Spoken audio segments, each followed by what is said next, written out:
गणपति सुंदर केशं ऋषि गणपति यज्ञ समानं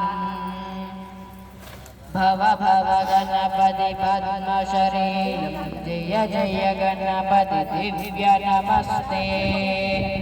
गजमुख वक्रं गिरिजापुत्रं गणगुणमित्रं गणपति विषप्रियं करधरवरुषं गङ्गनपालिं कपालितपद्मरुचिं सुरवधिवन्द्यं सुन्दररत्नं सुरजितमणिमकुटं प्रणमतनीयं प्रकटिततालं षड्गिरितालमिदम् अदत्तं षड्गिरितालमिदम् अदत्तं षड्गिरितालमिदम् लम्बोदरवरमुद्यासुरकुतगुङ्गुभवं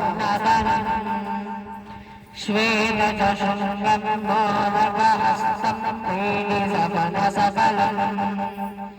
नयनत्रयवरनागविभूषितनागणपतिदम् अततं नयनत्रयवरनागविभूषितनागणपतिदम् अततं नागणपतिदम् धवलितजलधरधवलितचन्द्रं फणिमणिकिरणविभूषितखड्गम् तनुतनुमिशरः शूलकपालं हर हर शिव शिव गणपतिमभयम् कटतटविकलितमकजलधरलिकगणपतिवाक्यमिदम् अततं कटतटविकलितमकजलधरलिकगणपतिवाक्यमिदम् अततं